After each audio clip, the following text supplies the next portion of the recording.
Shalom Bapak Ibu Saudara yang terkasih. Mari sama-sama kita bangkit berdiri.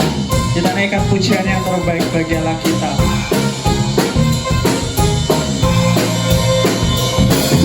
Roh Kudus tercurah di tempat ini, urapannya yang ajaib memulihkan umatnya. Roh Kudus tercurah bagi gerejanya, membangkitkan umat pilihannya.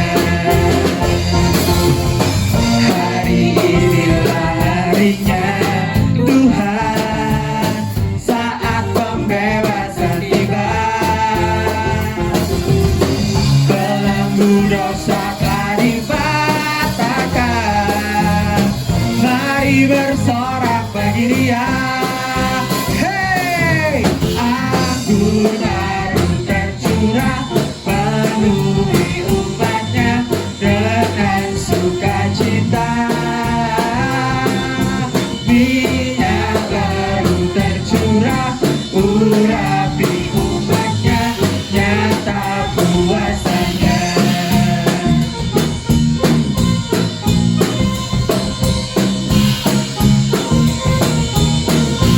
Mari dengan sedapat dimengatakan, Roh Kudus tercurah di tempat ini, urapannya yang ajaib memulihkan umatnya.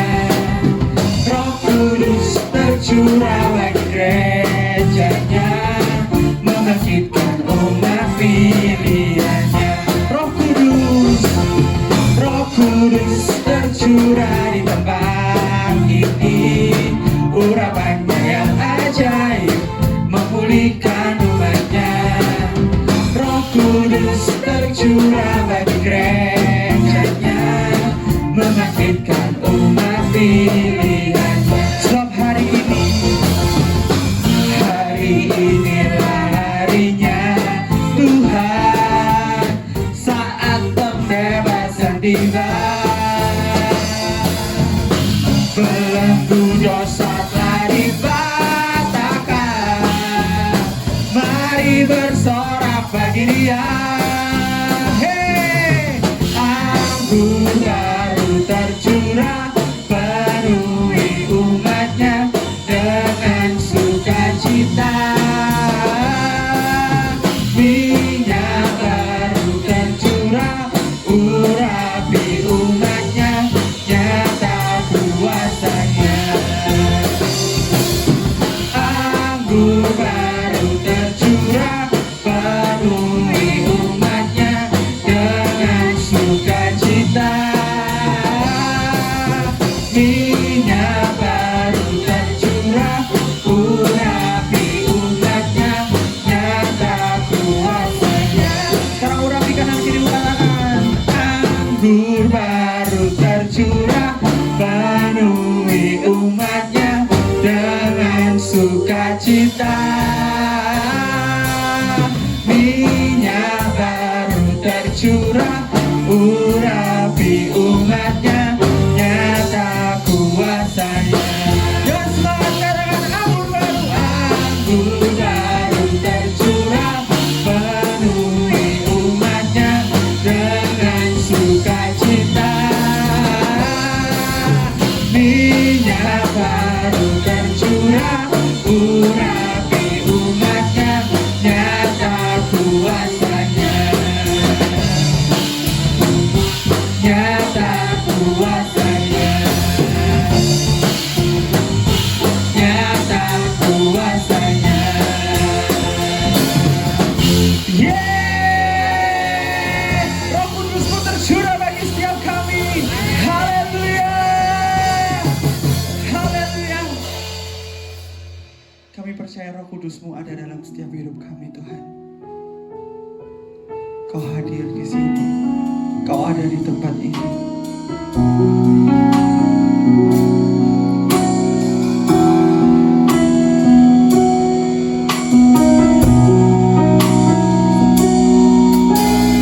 Roh Kudus hadir di sini,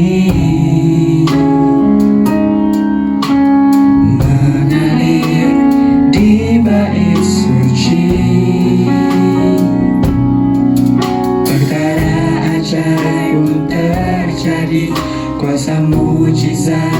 nyata, karena Roh Allah sedang bekerja.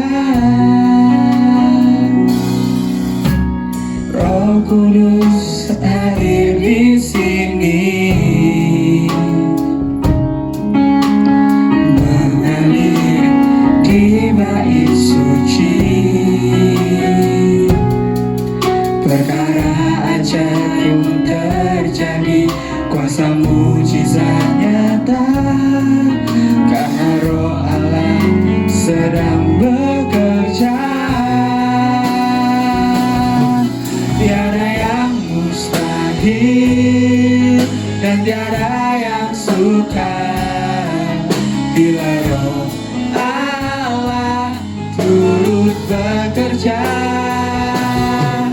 Tiada yang mustahil bagi orang percaya, karena Roh Allah turut bekerja di antara kita.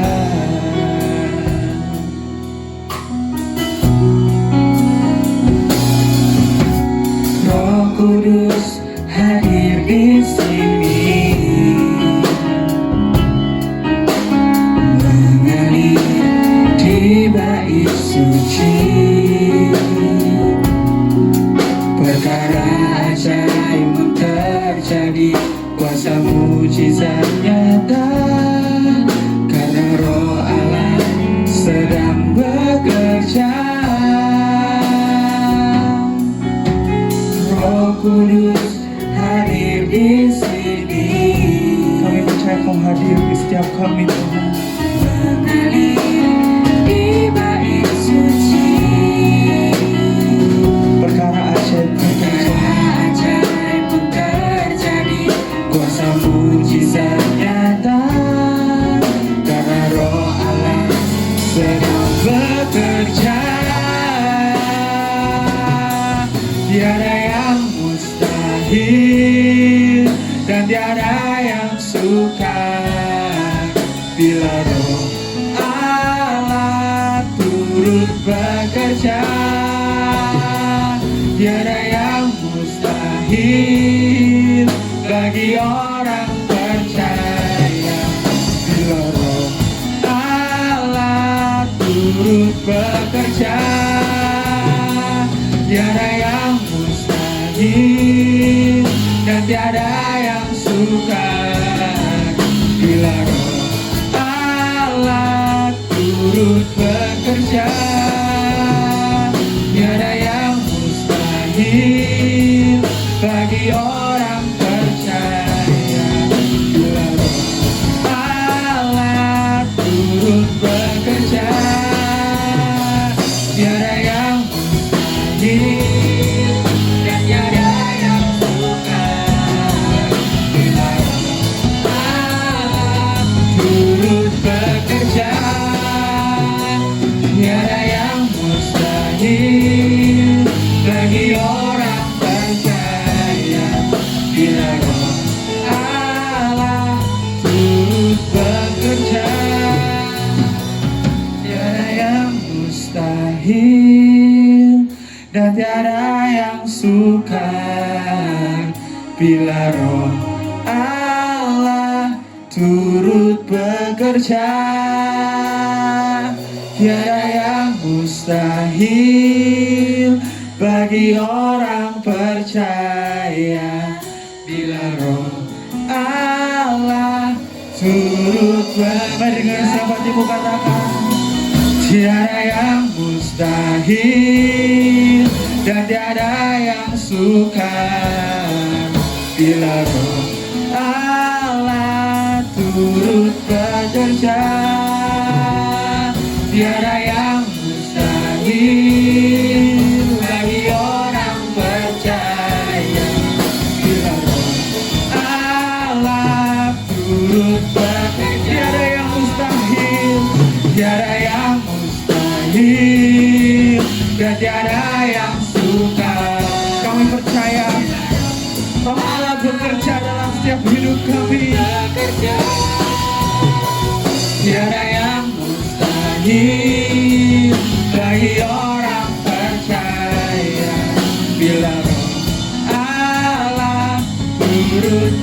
bekerja. Bila Roh Allah, bila Roh Allah turut bekerja, bila Roh Allah turut bekerja di antara kita.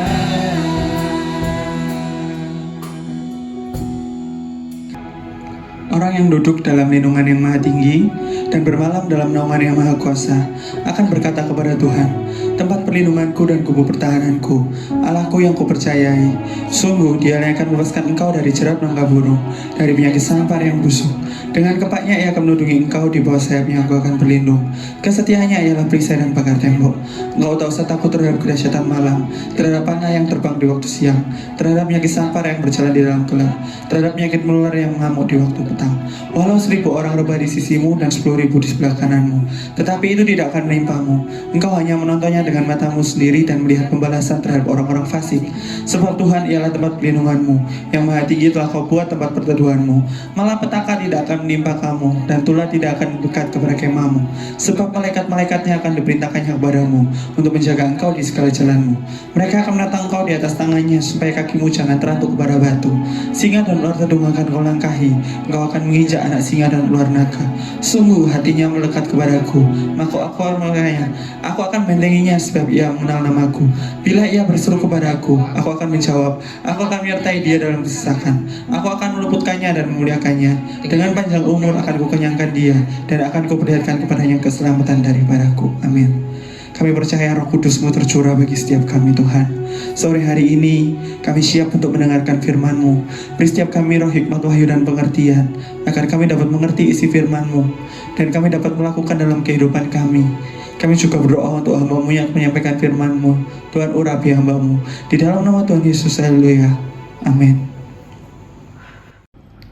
Shalom Bapak Ibu Saudara yang dikasihi Tuhan. Hari ini kita memperingati hari Pantekosta. Apa itu Pantekosta? Pantekosta adalah hari ke-50 setelah kebangkitan Tuhan. Kita tahu bahwa setelah Yesus bangkit, kita rayakan dalam perayaan Paskah. Tuhan Yesus tidak langsung naik ke surga. 40 hari dia bersama-sama dengan muridnya. Setelah itu baru dia naik ke surga, dan 10 hari kemudian kita peringati hari Pentakosta ini. Bapak Ibu Saudara yang dikasihi Tuhan, 3,5 tahun Yesus bersama murid-muridnya merupakan sesuatu pengalaman yang sangat luar biasa bagi murid-murid. Mereka melihat keajaiban demi keajaiban, mereka melihat mujizat demi mujizat yang Yesus lakukan, bahkan apa yang tidak bisa orang lakukan, Tuhan Yesus lakukan. Ingat bagaimana Tuhan Yesus membangkitkan Lazarus, ya. Nah, Lazarus sudah mati 4 hari. Nah, menurut adat Yahudi kalau 4 hari itu sudah tidak bisa lagi bangkit, ya, karena di hari yang keempat rohnya sudah hilang dari tubuhnya. Tetapi itu pun Tuhan Yesus bisa lakukan. Menurut kepercayaan mereka hanya Mesias yang bisa lakukan ini, tetapi Tuhan Yesus melakukan ini, bukti bahwa Dia adalah Allah yang hidup. Nah, tapi suatu hari sesuatu yang mengejutkan, tiba-tiba keadaan berubah begitu saja karena Tuhan Yesus ditangkap, dihakimi, dianiaya, dan pada akhirnya Yesus mati di atas kayu salib. Ini membuat murid-muridnya seperti anak ayam yang kehilangan induknya. Mereka sedih, mereka kecewa, mereka ketakutan, dan mereka tidak tahu apa yang harus mereka lakukan. Bayangkan, 3,5 tahun mereka sudah meninggalkan pekerjaannya, mereka meninggalkan keluarganya, mereka meninggalkan segala sesuatunya. Bahkan Petrus suatu hari pernah bertanya kepada Tuhan Yesus, "Guru, kami telah meninggalkan segala sesuatu, apa upah bagi kami?" Mereka betul-betul sudah meninggalkan semua dan mengiring Tuhan, berjalan bersama Tuhan, dan mereka melihat sesuatu yang dahsyat. Tapi pada akhirnya mereka kehilangan semua itu karena orang yang mereka ikuti, yaitu Tuhan Yesus, Dia mati di atas kayu salib. Murid-murid menjadi kecewa, dia amburadul murid-muridnya, ya. Ada yang kembali menangkap ikan, ada yang pulang kampung, ada yang sedih, ada yang kecewa. Tetapi pada hari ketiga Tuhan menjumpai mereka kembali. Ada yang dijumpai Tuhan ketika mereka menangkap ikan. Ada yang dijumpai Tuhan ketika mereka melakukan perjalanan ke Emmaus. Ada yang dijumpai Tuhan ketika mereka datang ke kubur Yesus. Dan pada akhirnya setelah 40 hari Yesus melakukan misinya, yaitu menjumpai murid-muridnya. Yesus harus pergi. Dia harus pulang ke rumah Bapa. Dia berkata bahwa dia tidak berasal dari dunia, tetapi dia berasal dari surga. Karena itu dia harus kembali ke surga. Ini sesuatu yang tidak diinginkan oleh murid-muridnya. Mereka sudah senang karena gurunya telah kembali. Mereka melihat lagi sesuatu yang mengingatkan kepada mereka apa yang pernah terjadi. Tetapi ketika Yesus pergi, Yesus berkata kepada murid-muridnya di dalam Yohanes pasal 14 ayat yang pertama, dikatakan janganlah gelisah hatimu. Bagaimana tidak gelisah? Orang yang selama ini yang menolong mereka, memimpin mereka, menuntun mereka, mengajar mereka, telah kembali bersama-sama dengan mereka, bahkan melakukan perjamuan kudus. Tetapi dia harus pergi. Ya, sesuatu yang wajar kalau murid-muridnya gelisah. Tetapi Yesus berkata kepada mereka, jangan gelisah, percayalah kepada Allah dan percayalah kepadaku. Dan di ayat yang ke-16 dikatakan, aku akan minta kepada Bapa dan ia akan memberikan kepadamu seorang penolong yang lain, supaya ia menyertai kamu selama-lamanya. Tuhan Yesus tahu bagaimana perasaan murid-muridnya. Pasti sedih, pasti galau, pasti ketakutan, ya, takut kehilangan. Karena itu Yesus berkata, tidak usah sedih, tidak usah gelisah. Aku akan minta kepada Bapa seorang penolong yang lain, ya. Dalam bahasa yang lain, penolong yang lain ini parakletos. Seorang, artinya seorang yang diutus untuk menyertai. Menyertai siapa? Menyertai murid-muridnya. Dan ini dilakukan dalam kurun waktu selama-lamanya. Tidak hanya disertai, ditemani 1-2 minggu, tetapi parakletos, penolong, Roh Kudus ini diutus untuk menemani murid-muridnya selama-lamanya. Karena itu malam hari ini kita akan belajar bahwa tidak hanya murid-muridnya yang perlu Roh Kudus itu, kita pun perlu. Mengapa, ya? Karena kita tidak akan mampu melewati hari-hari hidup kita tanpa pertolongan Roh Kudus. Seperti murid-murid, mereka tidak mampu berjalan sendiri. Ketika Tuhan Yesus mati, mereka begitu kehilangan, sehingga mereka tidak tahu lagi apa yang harus mereka lakukan. Tidak ada lagi yang mengajar mereka, tidak ada lagi yang menuntun mereka, tidak ada lagi yang menolong mereka. Tetapi kali ini Tuhan berjanji, dia akan minta kepada Bapa seorang penolong yang lain, yang menyertai murid-muridnya, yang menolong murid-muridnya, yang akan mengajar murid-muridnya, dan yang akan menyertai murid-muridnya selama-lamanya. Nah, kehadiran Roh Kudus di dalam hidup murid-murid ini sangat luar biasa, membuat kehidupan murid-murid ini berubah drastis. Tadinya murid-murid begitu ketakutan karena guru, karena pimpinan, karena panutan yang diikutinya telah pergi. Tetapi setelah Roh Kudus dicurahkan di atas hidup mereka, mereka kembali berapi-api. Mereka menjalankan amanat agung dengan semangat. Bahkan Petrus yang tadinya menyangkal Tuhan, dia bisa berkhotbah dan 3.000 orang bertobat. Kehadiran Roh Kudus di dalam murid-murid ini menghasilkan sesuatu yang luar biasa. Kehadiran Roh Kudus di dalam hidup murid-murid Tuhan memberi makna yang sangat luar biasa. Bagaimana dengan Bapak, Ibu, Saudara, dan saya?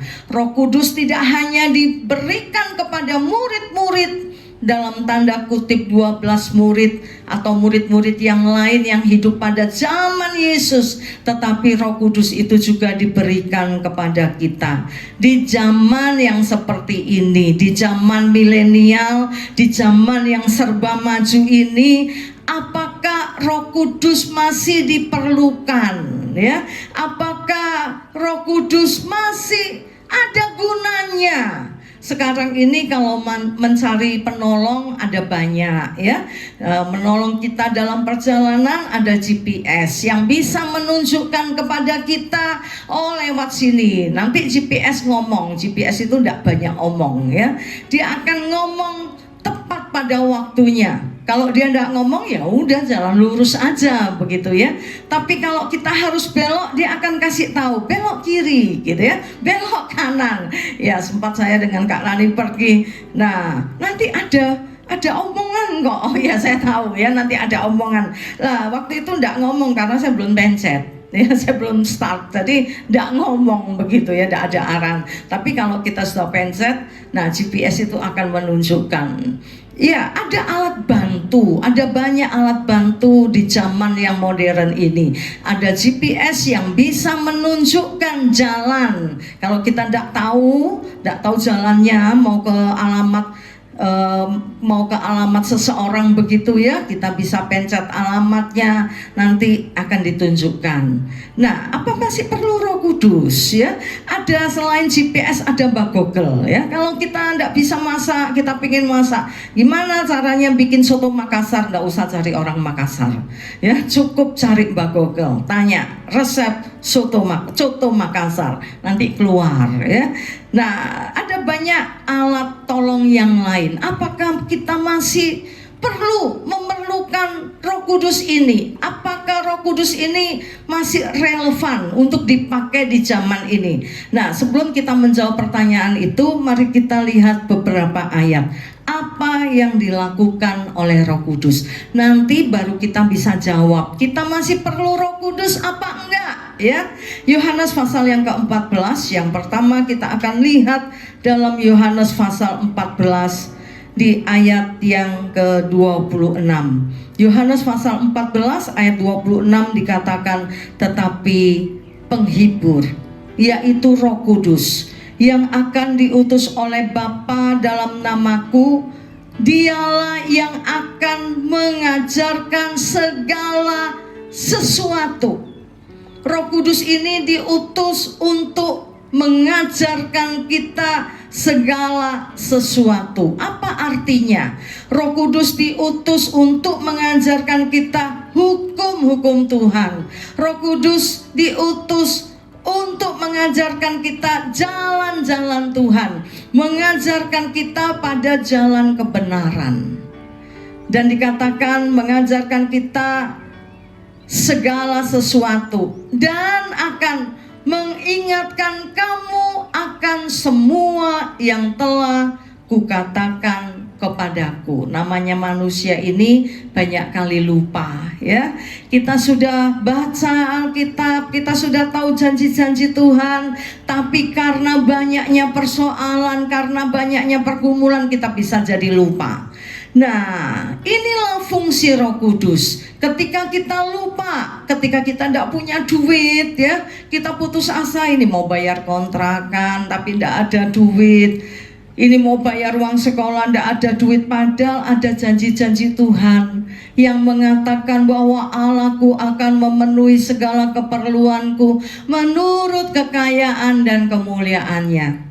Ketika kita hadapi karena saking banyaknya persoalan, kita lupa ayat itu. Nah, disinilah peran Roh Kudus. Dia akan mengingatkan kepada kita. Tiba-tiba kita ingat bahwa Dia Allah yang akan mencukupkan. Dia Allah yang memelihara. Burung di udara saja Dia pelihara, apalagi kita anak-anaknya. Amin. Tidak usah kerja, dipelihara oleh Tuhan. Amin. Ngawur, ya. Enggak boleh ya. Firman Tuhan bilang enggak kerja, enggak usah makan ya, harus bekerja. Tetapi nanti Roh Kudus itu yang akan memimpin kita, menuntun kita. Ini loh jalannya. Ini loh yang harus kamu lakukan. Ya, ada bagian yang harus kita lakukan dan ada bagian yang Tuhan sendiri akan lakukan. Tetapi yang pasti firman Tuhan itu ya dan amin. Ketika kita lupa, maka firman itu yang akan mengingatkan. Dalam keadaan sulit, Tuhan Roh Kudus mengingatkan untuk saya menabur ya. Saya menabur kebaikan. Saya bantu seseorang di dalam berjualan ya. Roh Kudus menuntun. Ya udahlah saya nurut gitu ya. Saya lakukan, saya bantu, saya tidak ambil untung. Apa yang terjadi? Firman Tuhan berkata, Tuhan ingatkan saya, berbuat baik itu sesungguhnya kita sedang berbuat baik kepada diri kita sendiri. Jadi ketika saya menolong orang lain, sebetulnya saya sedang menolong diri saya sendiri. Itu yang Roh Kudus ingatkan dan itu yang saya lakukan. Saudara tahu apa yang terjadi? Apa yang saya tabur, saya tuai. Hari ini saya borong barang-barang ya. Saya cuma beli begitu ya, tapi ada yang tolong saya lempar barang itu. Bayangin. Firman Tuhan ini terlalu luar biasa. Dan itu akan dikerjakan oleh Roh Kudus. Hidup kita akan dipimpin. Kita akan diingatkan apa yang harus kita lakukan, apa yang harus kita buat. Selebih dari itu, Tuhan yang akan melakukannya. Jadi betapa luar biasanya fungsi Roh Kudus di dalam hidup kita. Ketika lagi berpikir gimana caranya cari duit ya, nah Roh Kudus tunjukkan, ayo tabur kebaikan, bantu orang lain ya. Nah saya enggak tanya, lah terus gimana? Nanti apa aku juga dibantu? Enggak saudara, lakukan apa yang Roh Kudus tunjukkan kepada kita. Kita dipimpin, jangan dablok, soalnya enggak mau enak ae ngedolo barangi wong gak ono batine lah, kenceng apa ngangguren apa. Lah kalau kita seperti itu, kita tidak akan melihat apa-apa. Tapi kalau kita nurut pada pimpinan Roh Kudus, suruh jualkan, yo dolno begitu ya. Nah nanti selanjutnya, oh itu urusannya Roh Kudus, itu urusannya Tuhan. Dan itulah yang saya alami di dalam hidup ini. Walaupun hari ini semua serba canggih, bisa tunjukkan mau usaha apa, saudara bisa lihat di Google usaha apa yang ramai belakangan ini apa begitu ya. Tapi ada satu pribadi yang diutus oleh Allah, diberikan kepadamu untuk menyertaimu. Dia juga akan mengajarkan kepadamu jalan yang harus engkau tempuh. Dan yang pasti Roh Kudus ini akan membawa engkau kepada jalan kebenaran, bukan jalan kehancuran, bukan jalan buntu begitu ya.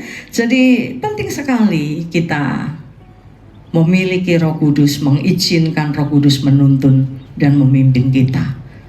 Dalam kemajuan teknologi yang bagaimanapun juga Roh Kudus tetap kita perlukan. Amin. Nah, yang kedua, jadi Roh Kudus diberikan kepada kita untuk mengajarkan kepada kita ya, mengajarkan jalan-jalan Tuhan, mengajarkan hukum-hukum Tuhan, mengajarkan apa yang harus kita lakukan di dalam hidup ini. Dan yang kedua, apa yang dikerjakan Roh Kudus di dalam hidup kita? Roma pasal yang ke-8. Roma pasal yang ke-8 di ayat yang ke-26. Firman Tuhan berkata, demikian juga Roh membantu kita dalam kelemahan kita. Sebab kita tidak tahu bagaimana sebenarnya harus berdoa, tetapi Roh sendiri berdoa untuk kita kepada Allah dengan keluhan-keluhan yang tidak terucapkan. Jadi yang kedua, Roh Kudus membantu kita bagaimana kita harus berdoa. Bapak, Ibu, Saudara, beratnya pergumulan di dalam hidup kita membuat kita doa aja ndak tahu doanya mulai dari mana, yang didoakan terlalu banyak, semua penting.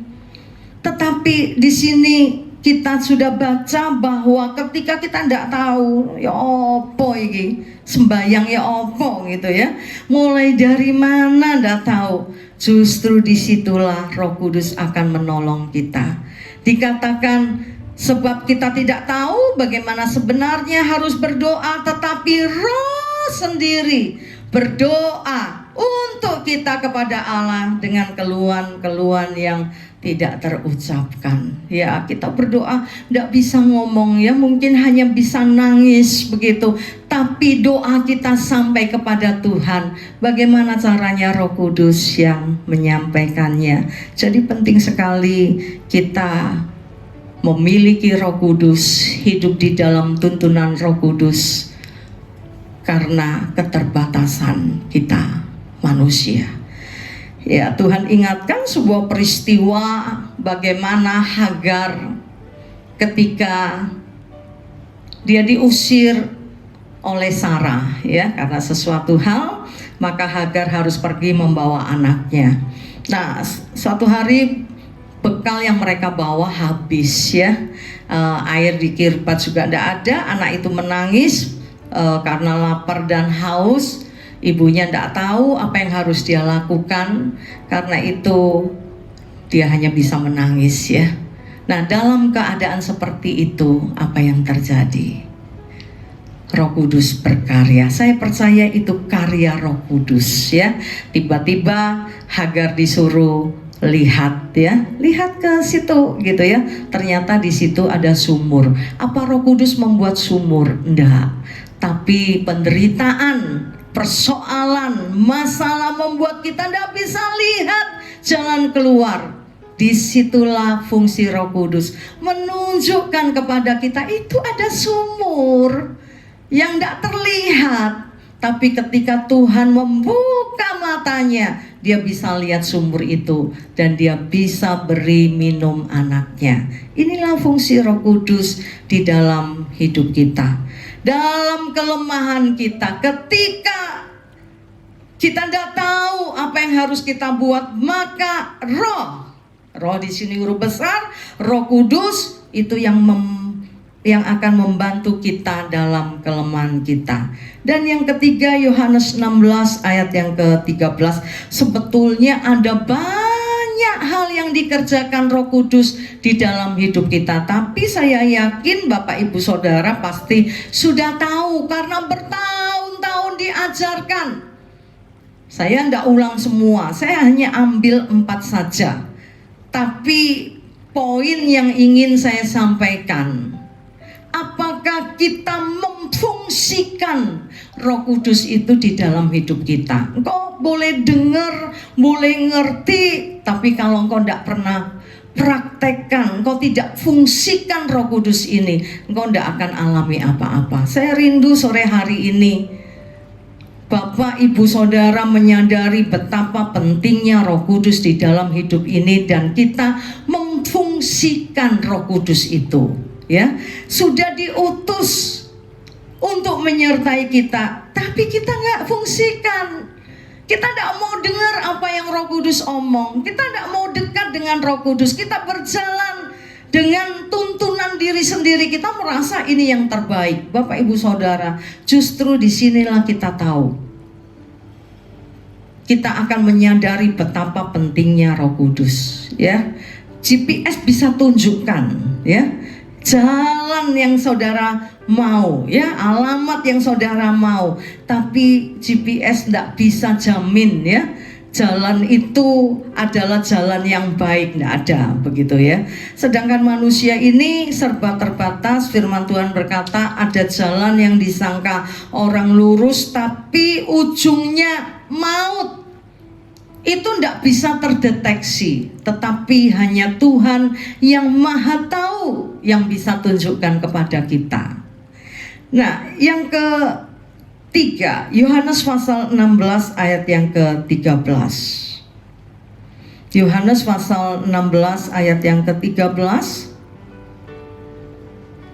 Tetapi apabila ia datang, yaitu roh kebenaran, Roh Kudus disebut juga roh kebenaran, ia akan memimpin kamu ke dalam seluruh kebenaran. Sebab ia tidak akan berkata-kata dari dirinya sendiri, tetapi segala sesuatu yang didengarnya itulah yang akan dikatakannya. Dan ia akan memberitahukan kepadamu hal-hal yang akan datang. Yang kita tidak tahu nanti Roh Kudus beritahu, ya. Yang kita tidak ngerti nanti Roh Kudus yang akan membuat kita mengerti. Tadi saya katakan dunia ini bisa membimbing kita pada jalan kehancuran, tetapi Roh Kudus akan membawa kita kepada jalan, seluruh jalan kebenaran. Banyak orang baca Alkitab tapi tidak bisa melakukannya, sulit untuk melakukannya. Ada orang yang baca tapi tidak ngerti, ya. Nah, ini disinilah fungsi Roh Kudus. Kalau selama ini Bapak Ibu punya persoalan kalau baca Alkitab males, bosen karena tidak ngerti, fungsikan Roh Kudus, ngomong sama Roh Kudus. Roh Kudus tolong, supaya setiap apa yang aku baca aku mengerti. Karena itu biasanya kalau saya berdoa mau firman begitu, saya minta roh hikmat, wahyu, dan pengertian. Kenapa? Hanya Roh Kudus yang bisa membuat kita mengerti. Kalau enggak, kita sekedar dengar, kita sekedar baca, tapi tidak bisa ngerti, begitu ya. Saya selalu ketika baca Alkitab, saya selalu berdoa minta supaya Roh Kudus membawa saya kepada seluruh kebenaran. Di situ Roh Kudus akan mengajar saya, walaupun itu ayat Kisah beberapa kali saya sudah baca, tapi selalu ada yang baru dan baru, sehingga saya bisa bagikan kepada jemaat. Saya sudah berkali-kali baca, tapi kok ya baru dong, begitu ya. Nah, kadangkala ayat itu memberikan pengertian begini, kadangkala memberikan pengertian begini. Itu Roh Kudus yang memberikannya. Karena itu jangan pernah baca Alkitab tidak berdoa, saudara. Gak ngerti apa-apa, cuman kejar setoran, wis pokoknya yang baca. Apa meneh nek dikei target begitu ya, harus satu pasal. Aduh, gak mari-mari. Kapan ayat terakhir di pasal ini? Tapi kalau kita melibatkan Roh Kudus, Dia akan mengajarkan kita, dan kita akan bergairah di dalam membaca Alkitab itu. Dalam pembacaan Alkitab ya, saya 5 pasal sehari. Nah, dalam tawarik begitu ya, tawarik 1 sampai 5 sampai 10. Tapi ada banyak yang saya dapatkan begitu ya, Roh Kudus ajarkan kepada saya. Di akhir saya balik baca lagi. Ya, saya baca bolak-balik sampai terakhir saya mengagumi, ya ampun, Tuhan itu luar biasa. Kitab ini menceritakan perjalanan bangsa Israel, khususnya turunan Salomo ya, raja-raja di bawah keturunan Salomo. Nah, saya lihat mereka itu luar biasa. Saya melihat Tuhan itu luar biasa di dalam hidup mereka. Mereka perang melawan musuh yang punya strategi bagus pun mereka menang ya, karena ada Tuhan. Nah, mereka melawan musuh yang banyak, padahal mereka sedikit, mereka juga bisa menang gitu ya. Tuhan yang memberikan kemenangan, dan itu membuat saya semakin bergairah. Udah habis saya baca lagi sampai selesai gitu ya. Awalnya 5 pasal, terus karena sangat menarik saya baca semua dari pasal 1 sampai habis. Besoknya saya baca lagi, saya terima sesuatu yang baru. Hari-hari ini saya belajar kitab Esra, banyak yang saya pelajari. Jadi tidak sekedar baca begitu ya, tapi bisa ngerti. Roh Kudus yang akan menuntun kita kepada kebenaran Tuhan. Dan yang terakhir, yang keempat, ini pun tidak bisa dilakukan oleh manusia. Titus pasal 3 ayat yang ke-5. Ada banyak penolong di dunia ini, tapi tidak ada penolong yang seperti Roh Kudus. Dia terlalu luar biasa. Titus pasal yang ke-3 ayat yang ke-5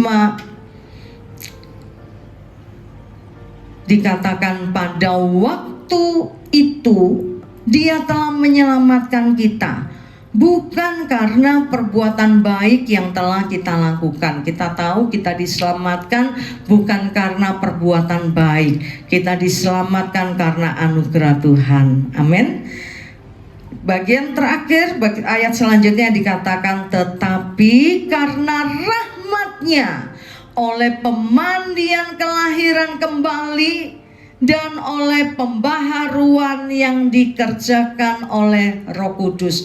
Saya ambil bagian terakhir, fungsi Roh Kudus di dalam Titus pasal 3 ayat 5 ini. Roh Kudus mengerjakan pembaharuan di dalam hidup kita. Kita bisa meninggalkan hidup yang lama. Perbuatan daging kita bisa tinggalkan. Dan kita menjadi manusia yang baru. Siapa orang yang bisa mengubah dirinya sendiri? Tidak ada. Roh Kudus mampu mengubahkan.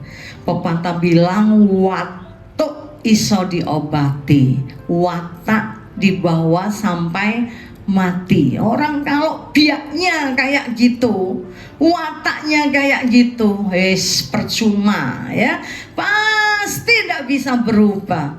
Tetapi ada jaminan di dalam Yesus Kristus Tuhan. Kelahiran baru membuat Roh Kudus berkarya di dalam hidup kita. Manusia lama digantikan dengan manusia yang baru. Amin. Kalau mengizinkan Roh Kudus berkarya, kalau tidak diizinkan, kalau kita tidak izinkan, gak berubah sampai mati. Saya berjalan seturut seiring dengan apa yang Roh Kudus mau. Apa yang Tuhan mau saya lakukan, saya melakukannya. Saya tidak mengeraskan hati. Nah, dalam contoh-contoh yang lain banyak begitu ya. Dikatakan bahwa Dia Roh Kudus yang akan mengerjakan pembaharuan. Itu kalau kita mau. Kalau kita tidak mau diperbaharui, ada orang, ya aku dari dulu ya kayak gini, begitu ya. Aku memang temperamental, aku memang marahan, aku memang malas, aku memang begini. Sampai mati tidak berubah. Tapi kalau kita mengizinkan Roh Kudus bekerja, saya percaya manusia baru itu akan muncul.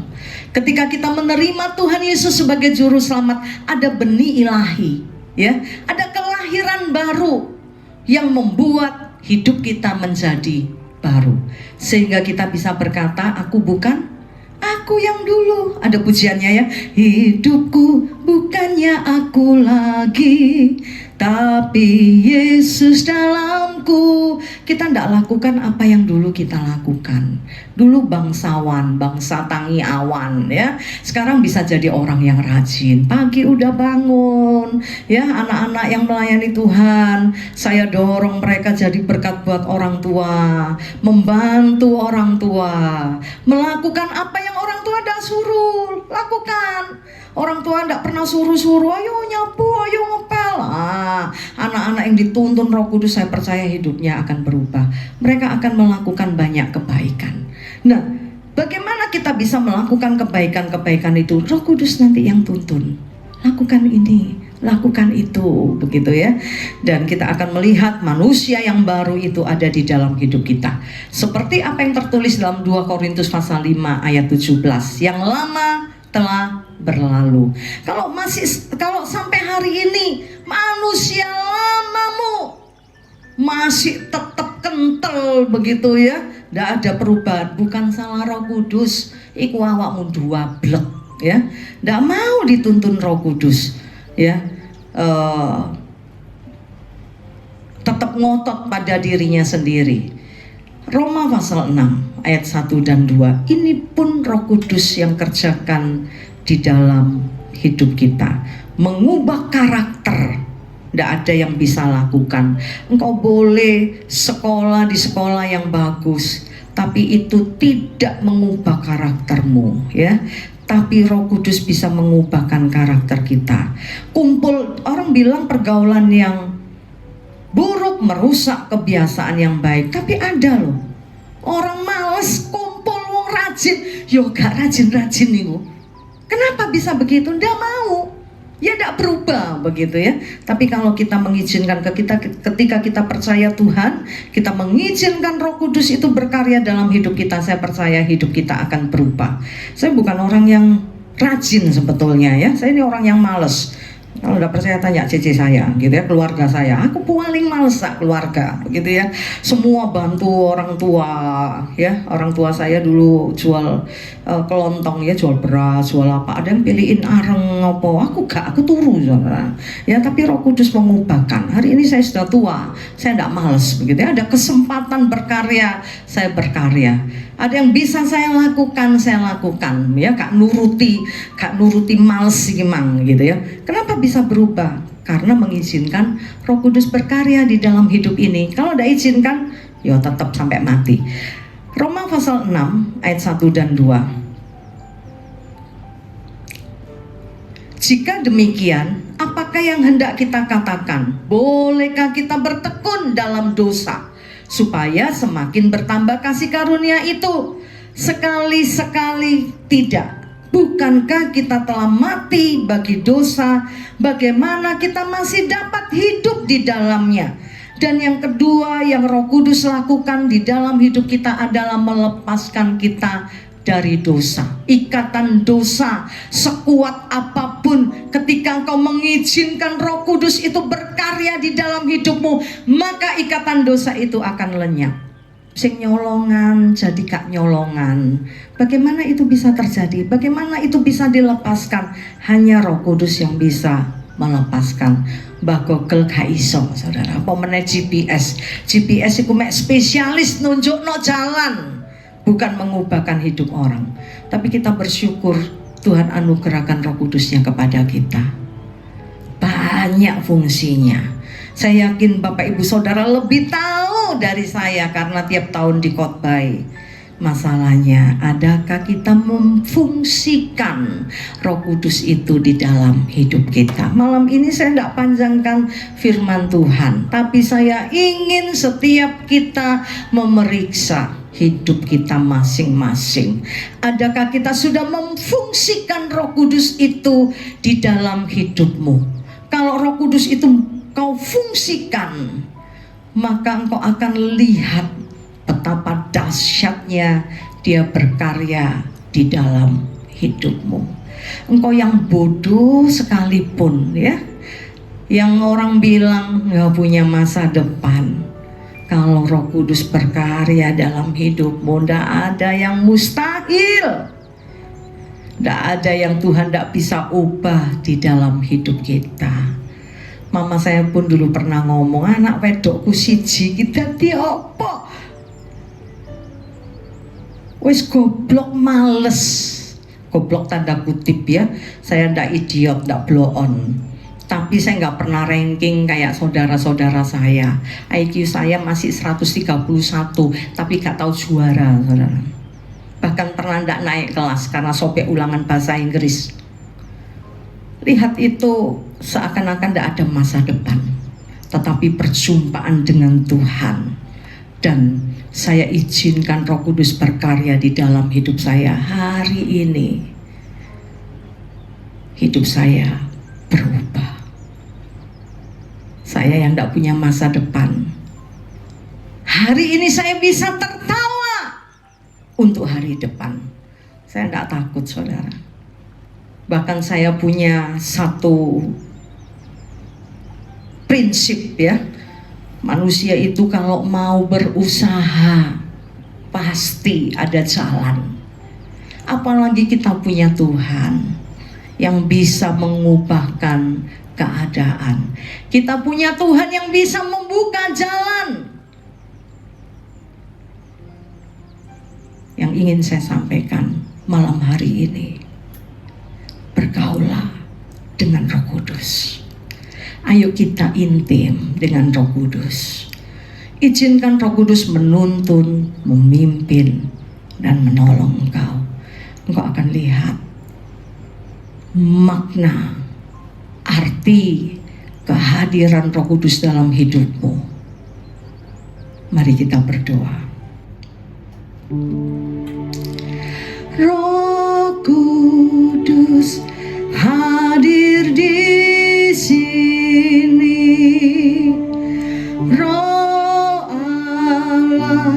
yang maha suci, penuhi kasih ilahi, damai sejahtera Dia beri. Sekali lagi, Roh Kudus, Roh Kudus hadir di sini. Roh Allah yang maha suci, penuhi kasih ilahi, damai sejahtera Dia beri. Pelindung dan pemimpinku, penghibur dan penolongku, penuntun langkah hidupku, dekat dengan Dia selalu. Kenapa rohanimu tidak bertumbuh? Bertahun-tahun jadi orang Kristen, tidak ada pertumbuhan rohani, tidak ada peningkatan di dalam kerohanianmu, tidak ada buah yang kau hasilkan. Kenapa kekristenanmu bantat, tidak bertumbuh? Malam hari ini saya bisa pastikan, karena engkau tidak pernah mengkaryakan Roh Kudus, memfungsikan Roh Kudus di dalam hidupmu.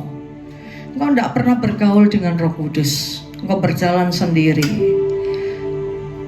engkau tidak pernah nurut tuntunannya, engkau merasa engkau lebih hebat. Itu yang membuat kerohanianmu tidak bertumbuh. Tidak ada pertumbuhan tanpa Roh Kudus. Dia yang akan menuntun engkau pada seluruh kebenaran. Dia yang memampukan engkau berjalan di dalam kebenaran itu. Dalam kitab 1 Yohanes dikatakan, perintahnya itu tidak berat. Kenapa tidak bisa? Kenapa tidak mampu?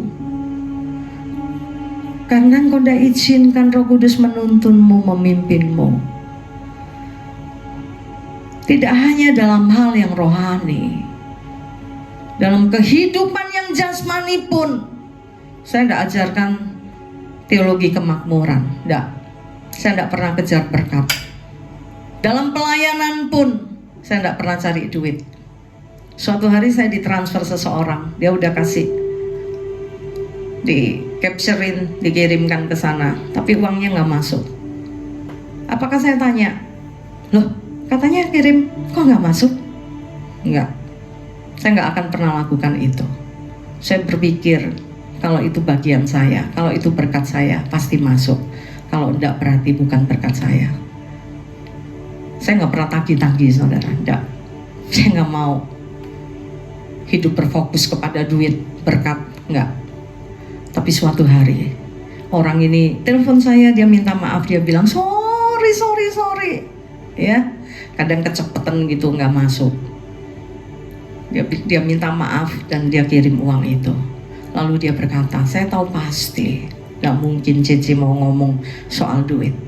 Saya nggak pernah kejar duit, saudara. Saya pegang satu kebenaran firman Tuhan yang berkata, kebajikan dan kemurahan yang akan mengikuti saya seumur hidup saya. Nggak usah cari duit, nggak usah moto duitan. Nanti duit kejar kita, berkat kejar kita. Kalau dikejar berkat, ya tanya Ci Yulan, tanya Kak Nani, pusing, saudara. Kita tidak mampu untuk menerimanya. Karena itu pagi malam hari ini, ayo ambil tekad, hidup dekat dengan Roh Kudus. Fungsikan Roh Kudus di dalam hidupmu. Sia-sia Tuhan sudah berikan, ya. Roh Kudus sudah dicurahkan di atas loteng Yerusalem 2000 tahun yang lalu yang mengubah hidup murid-muridnya, yang membuat murid-muridnya bergairah, bersemangat, berapi-api. Saya percaya kalau Roh Kudus dicurahkan di dalam hidup kita, kita akan memiliki roh yang sama. Anak saya berkata nggak bisa, masih belum bisa seperti mami. Semangat luar biasa, nggak ada loyo-loyoan ya, selalu bergairah. Kenapa? Roh Kudus yang memampukan dan mengerjakannya di dalam hidup saya. Ayo buka hati, biar Roh Kudus memenuhi hidup kita, biar Roh Kudus memimpin, menuntun, dan kita akan lihat hal-hal yang dahsyat terjadi di dalam hidup kita. Pelindung dan pemimpinku, penghibur dan penolongku, penuntun langkah hidupku, dekat dengan Dia selalu. Katakan pelindung. Pelindung dan pemimpinku, penghibur dan penolongku, penuntun langkah hidupku, dekat dengan Dia selalu.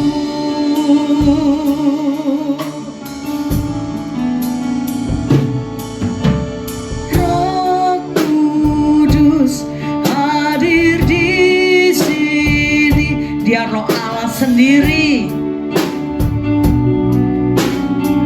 Roh Kudus adalah pengganti Tuhan Yesus yang hidup di dunia ini.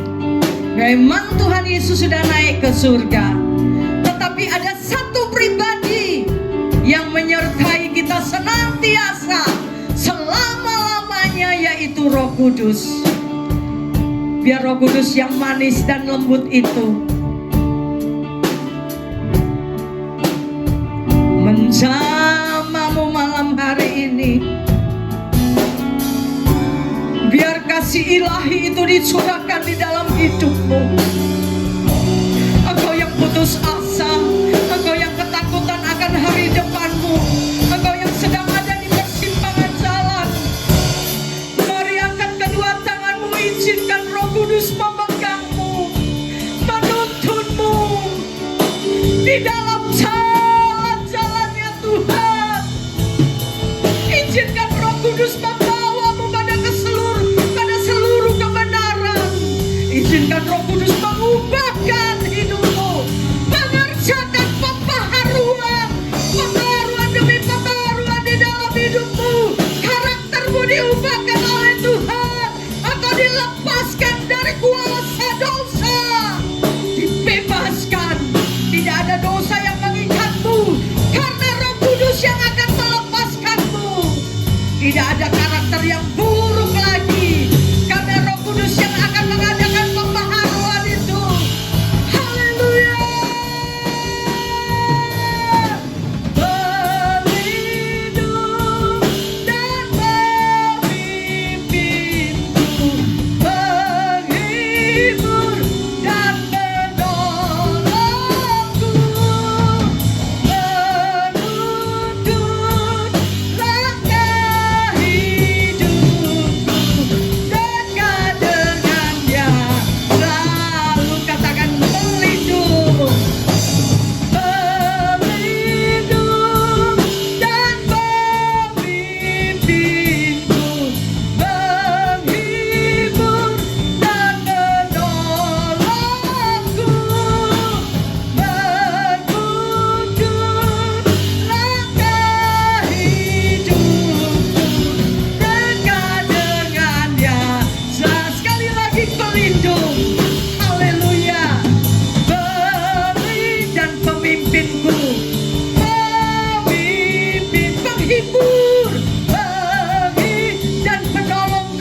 Semua menjadi baru karena Roh Kudus yang dicurahkan di dalam hidup kami. Berkaryalah, berfungsilah Roh Kudus. Beri kerinduan untuk kami selalu ingin dekat denganmu, tinggal dalam hadiratmu, ya Roh Kudus.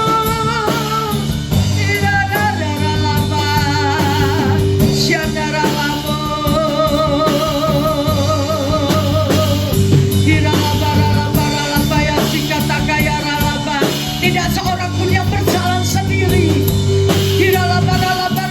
Semua digandeng oleh Tuhan, dituntun oleh Roh Kudus-Mu.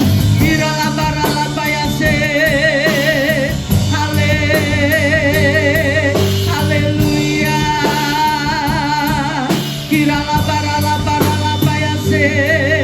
Haleluya. Pembaharuan Kau lakukan mulai hari ini. Kelepasan, pembebasan terjadi, dan kami akan sampai dalam seluruh kebenaran-Mu, sempurna seperti-Mu, karena Roh Kudus-Mu yang mengerjakannya di dalam hidup kami. Terima kasih Bapa, terima kasih. Hamba-Mu selesai berbicara, tapi hamba percaya Roh Kudus akan terus bekerja pada setiap hidup jemaat-Mu, menjadikan semuanya baru. Bersyukur buat ibadah malam hari ini. Biar hidup kami setiap hari kami lewatkan bersama-Mu Roh Kudus. Kami tidak berjalan dengan kekuatan kami, tapi Roh-Mu yang menuntun, memimpin, dan menolong kami. Terima kasih Bapa, terima kasih. Sungguh besar anugerah-Mu di dalam hidup kami. Sungguh terbukti kasih-Mu, anugerah-Mu yang besar, yang berkarya dalam hidup kami. Terima kasih Bapak, terima kasih. Sebelum kami selesaikan ibadah kami malam hari ini, kami angkat tangan ke surga. Kami terima berkat, rahmat, anugerah dari Allah Bapa, di dalam cinta kasih dari Putra-Mu yang terkasih, Tuhan kami Yesus Kristus, dan di dalam persekutuan dengan Roh Kudus menyertai kami. Mulai hari ini sampai Maranatha, Tuhan datang kembali. Yang percaya diberkati Tuhan bersama-sama katakan amin. Selamat berjalan dengan Roh Kudus, dan kita lihat karya Roh Kudus yang luar biasa di dalam hidup kita. Amin. Tuhan memberkati.